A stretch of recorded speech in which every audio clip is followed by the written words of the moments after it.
I remember when the Trump administration was elected, they said, Pete Hegseth said, we're going to go to the Red Sea. We're going to teach these Yemenis, these Ansarullah, we're gonna have a different sort of attitude. We're going to hit them hard, not the way that the Biden administration did. It's this time around going to be different. And when they started that operation, and after 2 weeks or 3 weeks, they have decided to get out of the Red Sea because of the difficulties, growing difficulties with the drones being hit by Houthis, by Ansarullah in the Red Sea.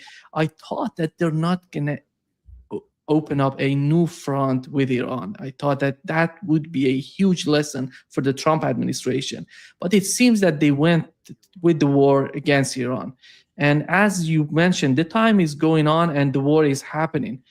And what amazes me a lot is that the Trump administration is repeating the same mistakes, not only with the war, with the Operation Freedom in the Persian Gulf. They started that operation for 24 hours, less than 24 hours. They have decided, because of the difficulties they had from Kuwait and Saudi Arabia, they said, you're not going to use our airspace, so you're not going to continue that. That Donald Trump said, oh, we're gonna end the operation. And right now with the MOU, they're repeating the same. And what is that? Is that they're feeling that every time the situation gonna change, or the new factors are coming in, or it's somehow repeating it themselves somehow? Because that looks so stupid. Looking at the attitude, it's so unbelievably, nobody can understand what's going on with the administration. Well, how do you understand that? This repeating the same mistakes over and over and believing that something new may come out of this? I have no answer to that question. I can't figure out what they're thinking myself, as I tried to make clear. We have no war-winning strategy. Trump obviously found it difficult to swallow the 17 June Memorandum of Understanding, and he decided that he could try to push the Iranians around by, creating this U.S.-dominated channel in the Strait of Hormuz. Why he thought he could do that, why he thought he could get away with it, I don't know. Why he thinks that he can win a tit-for-tat campaign against Iran when he couldn't win a strategic bombing campaign against Iran in the early weeks of this war escapes me. I just don't get it at all. I think it has to do mainly with the fact that there are a lot of people around Trump who are dissatisfied with the Memorandum of Understanding of June 17, and they want him to go back on the offensive and see if he can get a better deal. But do any of those people have a military strategy in mind that will allow Trump to succeed? I think the answer is clearly no. Nobody's been able to put out or tell a story about how we can use military force. Let me make a point or two about the issue you raised regarding the attack on the Houthis that happened in early 2025. Of course, President Trump comes into the White House in January of 2025. And then in March, he says, as you made clear, that we're going to get tough with the Houthis and we're going to defeat the Houthis. The Biden administration was filled with pussycats and they were unwilling to really get hard-nosed or play hardball with the Houthis. And we're going to do that. Well, by May of 2025, we quit. And by the way, Nima, one of the reasons we quit is we were using up precious ammunition. There was the first big piece of evidence that we had limited amounts of precious ammunition, and we were using it up against the Houthis, number one. And number two, we were not defeating the Houthis. So that war ended, and it was a failure. It's very important to understand that we failed. Then the second big event, which you didn't mention, was the 12-day war in June of 2025. This is June 13th to June 25th. The Israelis start the war, and they do most of the fighting. There's that one day, it's June 22nd, where we bomb a series of nuclear installations inside of Iran. And at the end of that one day, Trump declares victory. He said that he has obliterated Iran's nuclear capability. And then, of course, the war ends on June 25th. And the United States and Israel portray this as a victory. And I think that the sense that we were successful in the 12-day war helped lead Trump to conclude before the February 28th attacks on Iran that we could use military force again against Iran and we would prevail. We would produce a decisive victory. The problem is that our goals were limited in the 12-day war. We went after nuclear installations. But the February 28th war, which of course is still going on today, had very ambitious goals. You remember, we said we had 4 particular goals. Number 1 was regime change. Number 2 was to end Iran's nuclear enrichment capability. Number 3 was to end their long-range missile program. And number 4 was to end Iranian support for the Houthis, Hezbollah, and Hamas. These are remarkably ambitious goals. And most importantly, you're talking about regime change. You weren't talking about regime change back in the June 2025 war. And once you go to regime change, you have to ask yourself, how are you going to get regime change? And almost everybody understands the only way you get regime change is with boots on the ground. This is what happened in Iraq. March 19th, 2023, we went to war against Iraq. We invaded Iraq. That's how we got rid of Saddam Hussein, with ground forces. Well, President Trump was convinced by the Israelis, by Benjamin Netanyahu and David Barnea, who's the head of Mossad, that they could use air power alone to cause regime change in Iran. This is a remarkably foolish idea.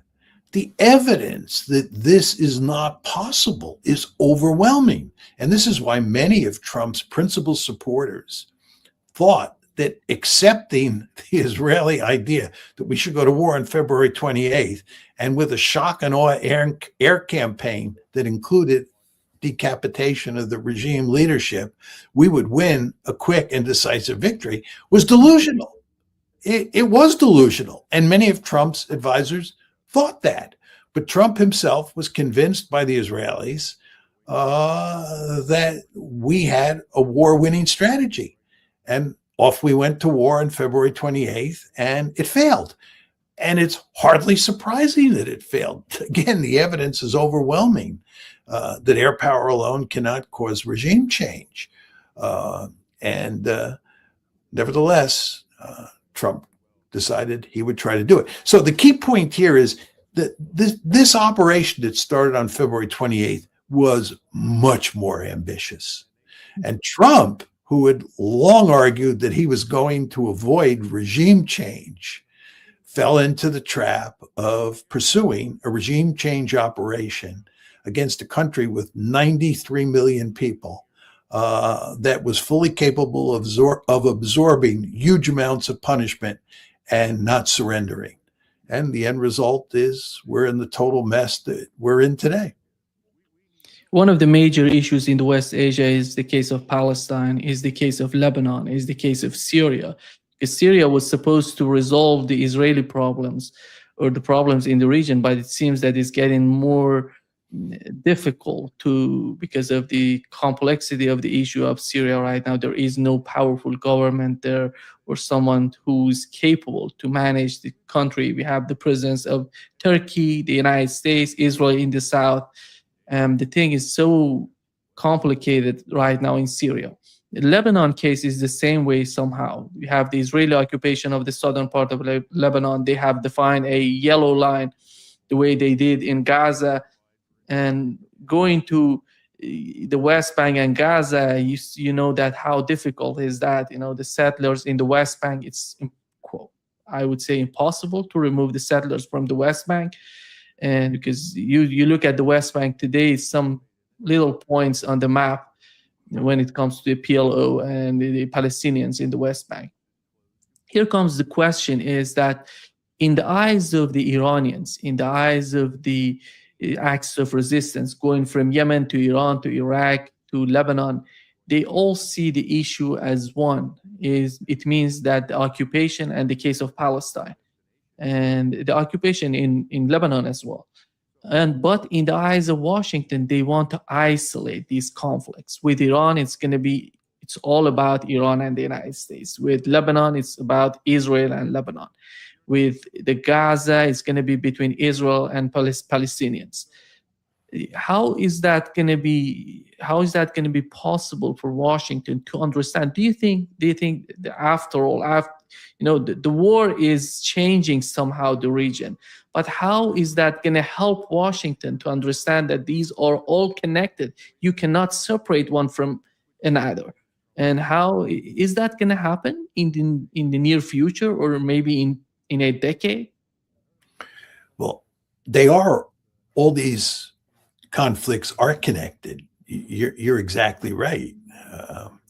And let's just talk about Hezbollah and Lebanon, especially the Israeli occupation of southern Lebanon. If you look at the Memorandum of Understanding, the first article number 1, deals with Lebanon, unsurprisingly. And that means it deals with Hezbollah.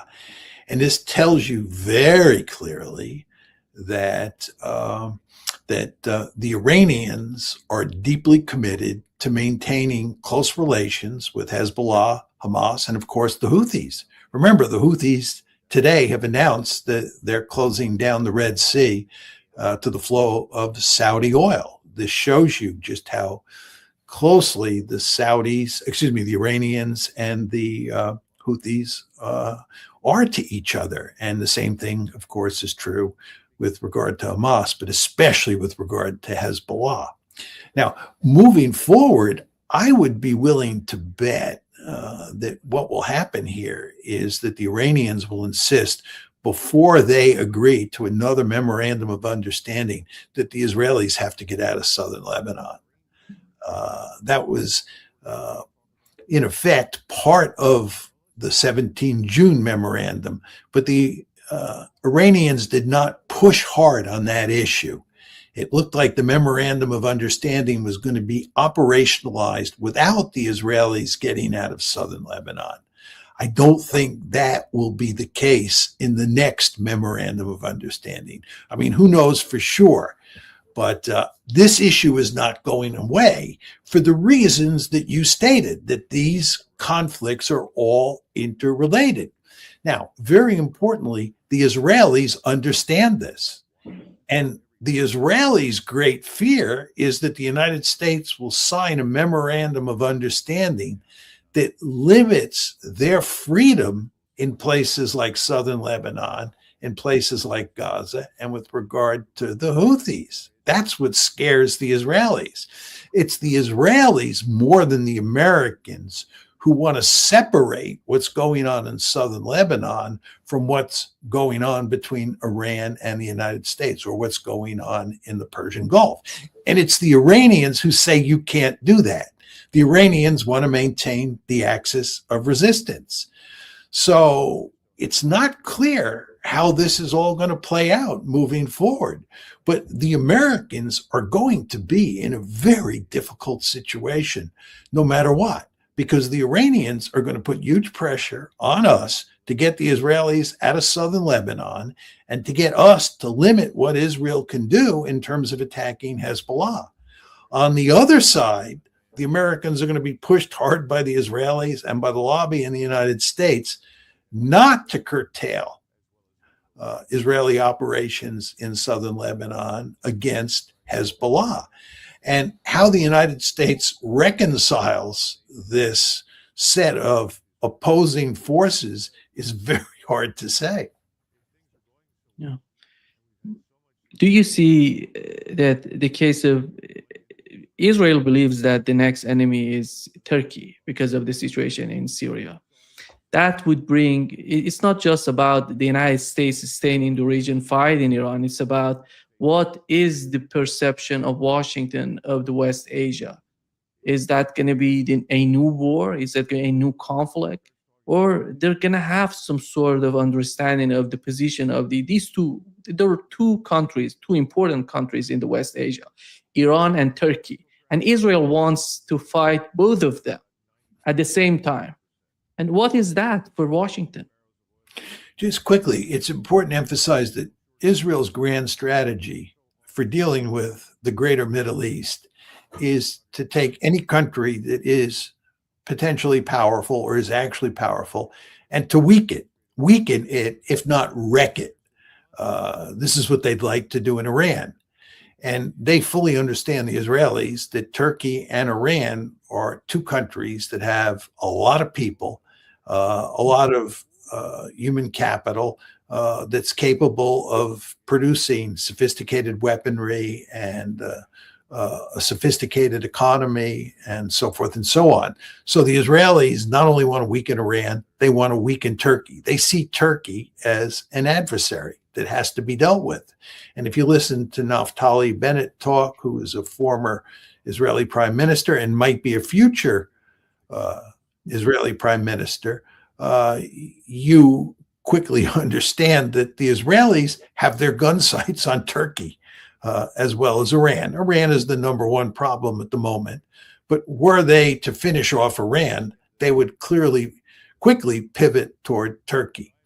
Now, the problem here is that the United States has good relations with Turkey. Furthermore, Turkey is a member of NATO. What happens if Israel attacks Turkey? Does the Article 5 guarantee come into play and the United States come to the defense of Turkey the way it's supposed to come to the defense of the Baltic states if Russia were to attack those countries?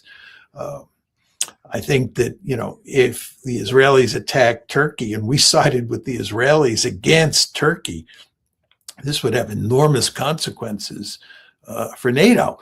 But putting that aside, the last thing the United States wants is for Israel and Turkey to get into a war.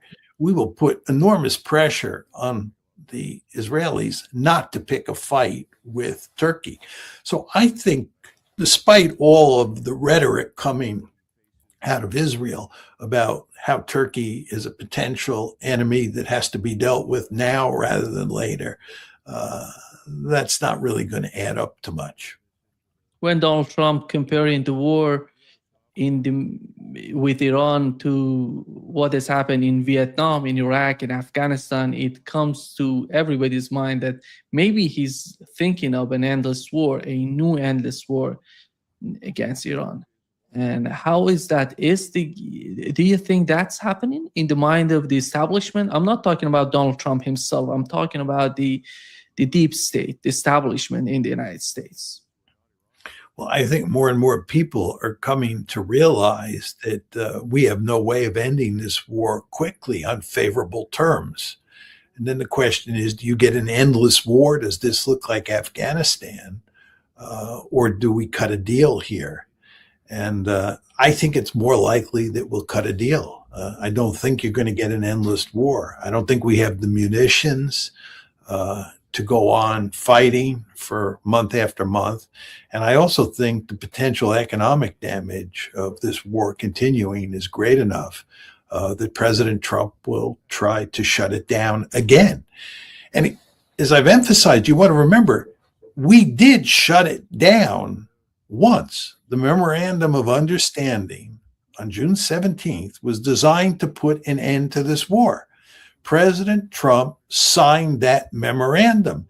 And it was very clear, if you listen to J.D. Vance, who was his point man on this issue at the time, the United States was committed for a brief period of time to ending this conflict, because it is not in our interest for this conflict to continue, number one. And number two, if it continues, we're not going to win. We don't have a war-winning strategy. So I don't think this is going to become a forever war. It's not going to end up looking like Afghanistan. I may be wrong, but it doesn't look like that to me. It looks like at some point in the not too distant future, we're going to have to go back to the negotiating table. And the big problem that we're going to face is that the hardliners in Iran will have much more influence this time around than they did in the run-up to the June 17th memorandum. If they cut a deal finally, what would that bring to the American bases in GCC country? And how do you see that somehow reshaping a new security architecture in the region? Many people are talking about maybe Turkey. There is a military alliance between Pakistan and Saudi Arabia. And Kuwait was talking about maybe they want to join that. And these sort of talks are happening. Nothing official, but with the case of Pakistan and Saudi Arabia, they signed an agreement that they're going to defend, Pakistan going to defend Saudi Arabia if something happens to Saudi Arabia. How do you see the situation if that deal happens between Iran and the United States? Well, I think if you get a memorandum of understanding that looks like the agreement that you had on June 17th, it's just a bit more favorable to the Iranians than the June 17th MOU was. I think if that were to happen, I think the American military presence in the Gulf would be greatly reduced. I think it'd be hard to avoid that. And furthermore, I think, for putting the memorandum of understanding aside, I think the Gulf states and the Americans do not have an interest in rebuilding those bases so that they're formidable platforms for projecting power against Iran. And you want to remember, the Iranians are going to be adamantly opposed to having this happen, as they made clear in the June 17th MOU. So I think America's relationship with the Gulf states is going to change in fundamental ways. I think the Gulf states' relationship with Iran is going to change. There's going to be powerful pressure on all the Gulf states to have some sort of modus vivendi with Iran.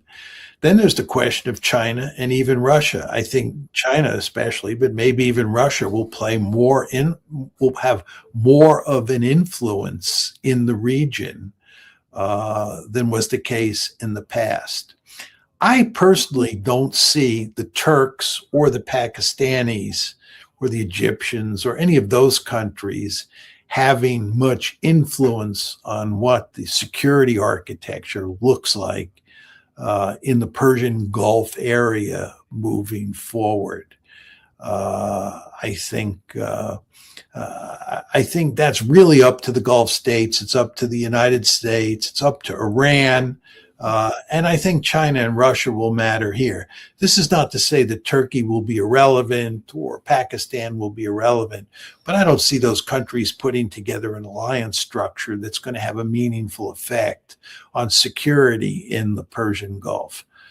So that's my best sense of sort of where we're headed. But the details of what it all looks like are just very hard to know at this point in time, because everything is up in the air. We are very much in what I would call a plastic moment. This is a moment where there's all sorts of opportunities to go in different directions, and which directions different states go in, is not easy to know. This is especially true when you talk about a country like the UAE, which we were talking about before.